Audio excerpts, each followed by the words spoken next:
The cross is a place where he began, or he challenged the ideologies and the rulers and the powers and the principalities of this world, and he summoned them, and he killed the death which separated us from God. మనకు దేవునికి మధ్య అగాధముగా మారినటువంటి పాపము వలన వచ్చిన జీతమైనటువంటి మరణాన్ని చంపటానికి సిలువను ప్రభువైన యేసుక్రీస్తు, the suffering servant of Isaiah 53, of Isaiah 42, as we said, as the Isaiah 49, లోకమునకు వెలుగుగా వచ్చినటువంటి ఈ సేవకుడు, ఈ యూదుల రాజు చేసినటువంటి యుద్ధం సిలువ.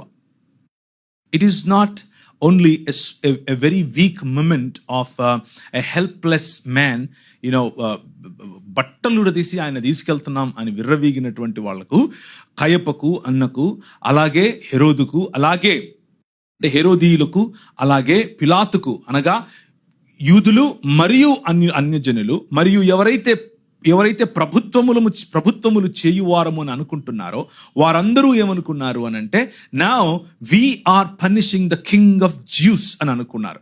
యూదుల రాజును మేము మట్టు పెడుతున్నాం అని అనుకున్నారు. కానీ బట్టలిప్పింది ఆయనకు కాదు. He actually unclothed Satan himself. ఆయనకు బట్టలు ఇప్పాం, ఆయన ఏదో ఊరేగించాం, ఆయన ఏదో చేసామని వీళ్ళు అనుకుంటూ ఉన్నారు. కానీ యాక్చువల్ గా ఏమిటి అని అంటే, he summoned the powers and the principalities of the air and he put them into shame. And that is exactly, అదే ఎగ్జాక్ట్ గా కొలస్సీలకు రాసిన పత్రికలో పౌలు మాట్లాడతాడు. He summoned them, వారిని విజయోత్సవముతో వారిని ఊరేగించాడు. ఏం చేశాడు? Why don't we read that? కొలస్సీలకు రాసిన పత్రిక 2వ అధ్యాయం. Can somebody read it for me? కొలస్సీలకు రాసిన పత్రిక 2వ అధ్యాయము.